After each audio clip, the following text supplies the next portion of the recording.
Good morning. This is Introduction to Long Shadow Farmstead Part 2. I'm Daryl, and I'm going to walk you through the farm and give you a tour. So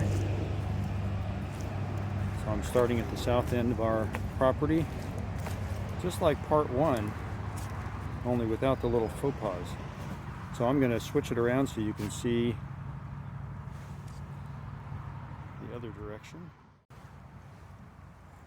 Okay, so this row of trees right here is the southern border of our property. It extends down that way, about 1,500 feet or so. We have a little over 20 acres here. This fenced field out here with our chicken coop is paddock number 1, and that's where our goats, sheep, chickens, and ducks are. And they've made it a mess because it's not draining really well, and we have to put a tile in there this summer and drain that off, and we're going to have additional paddocks for the other animals and separate them eventually, but we're just starting, so it is what it is right now. This is future tree house for the kids, their play area, and up there to the north. We have 4 generations that are going to be living on this farm. We're generation number 3, my wife and I. This shed belongs to Bev, who is the younger kid's great-grandma. My son Spencer and his wife Shauna live in the White House up there, and Gigi is Shauna's grandma. So I'll walk back this way.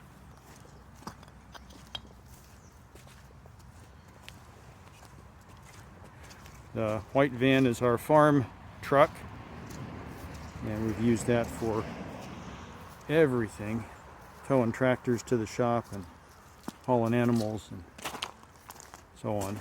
It's been very useful. We got it pretty cheap. Just a word to the wise.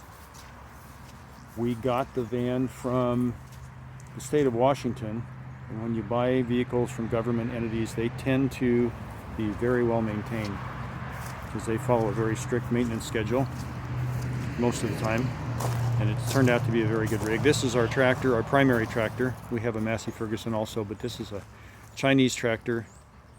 It's a Jinma brand.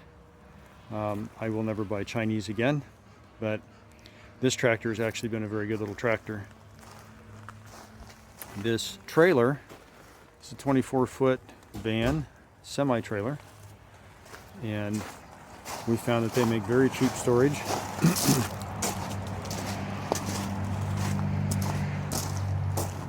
So this is going to be paddock number 2.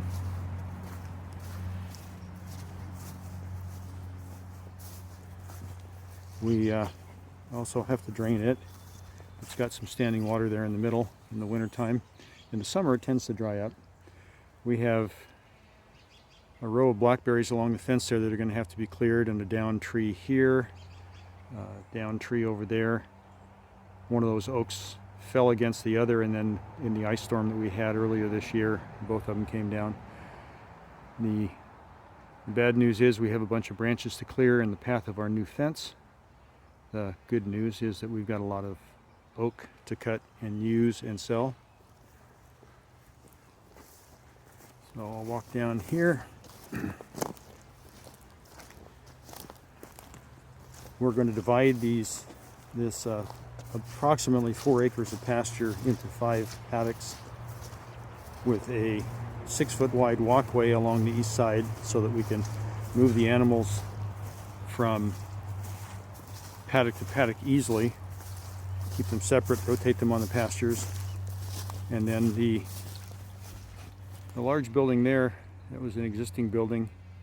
It's now for storage and a shop, but it eventually will become a barn, and that's where the animals will spend nights in the wintertime. This is Spencer and Shauna's house. It's changed quite a bit. They've extended this wall out approximately 10 feet, added a master suite addition on the right side there where the old garage used to be, and we tore the entire roof off, including the rafters and ceiling joists. In fact, I may put in a picture in this video that shows standing in the living room looking up at the stars after we ripped the roof off. The roof is about 4,000 square feet, but it covers quite a bit of patio space front and back. And the house was built in 1955, Shauna tells me. So we have a seasonal pond here. And you can see up there in the tree a wood duck's nest. We've got several in the shop that the previous owners used to put up every year. We haven't put them up yet because we just have too much to do. Anyway, this pond is provided with water from a drainage up there to the north, and there is a culvert that we've put in here that will carry the water from that drainage to the pond so that we can put in a road into the forest. We're going to eventually fence the forest and use various parts of that for grazing livestock, and we needed a road into the forest.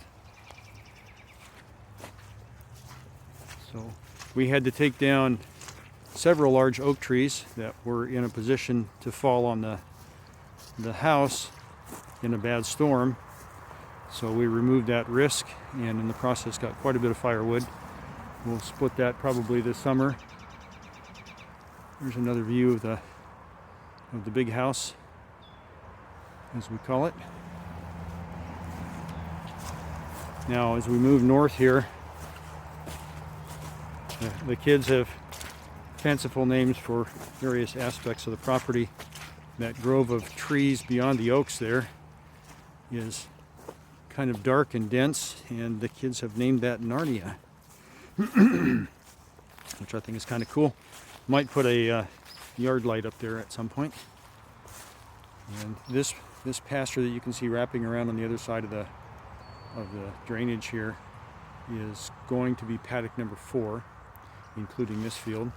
And then the fields that I've just walked through are going to be paddocks 3 and 2. And then you can see up there, just past that lone tree out in the field, is a pathway up to a little meadow to the north, and we call that, oddly, the North Meadow. Now here is an old single-wide mobile home. We've gotten a permit to replace it with a new home. It's not in good shape at all. But this IBC tote is part of I put together the water system that we're going to use for the replacement house. And this has a float valve that keeps the water at a certain level in it, and then it has a cistern pump that pumps the water out and pressurizes a pressure tank right here and provides water to a hot water heater that's bolted to the side of the single wide there, and provides hot water for a washer that's on the front porch. I put this system together to learn how the system works and get all the kinks out before I build the house and actually hook it into the house. We will have down in down in this area a cistern that probably will be several thousand gallons and will provide water to the house. The reason we'll use a cistern is because there's one well over by the big house, and it provides all of us with water, so we'll just trickle it into a cistern over time and then have our own water supply. And then in an emergency we can get a truckload of water brought out and dumped in the cistern if we need to, if the well goes dry in the summertime, although we haven't had that problem yet. No reports of it happening in the past. So you can see here this dig is for the replacement house, which is going to be a Quonset hut home, and we'll do a time-lapse series on that and show you how that goes together. All right.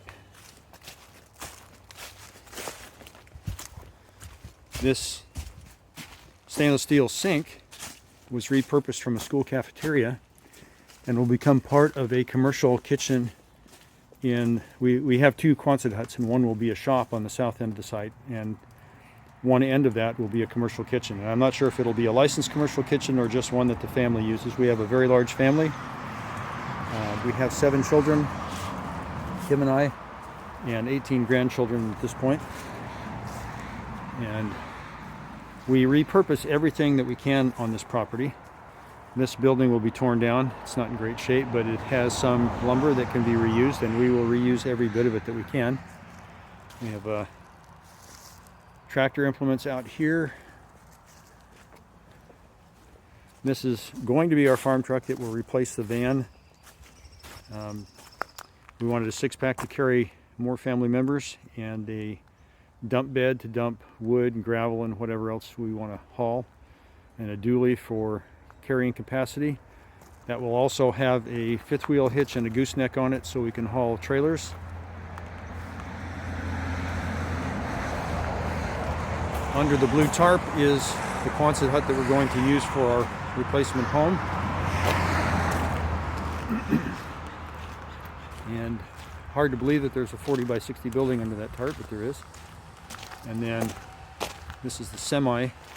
We used to haul our trailers. We have that 24-foot trailer that you saw earlier, and then a 40-foot trailer out in Sweet Home, full of our possessions from our house that will go in our new home, minus a lot of things that we can weed out.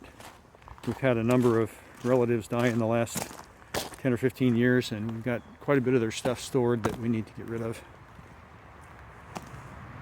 We've got the electrician here today working on finishing the house. All right, here's the view from the front of the house. You can see the big porch they're going to have at some point there. We have quite a bit of stucco to take off the side of the house and replace with new siding.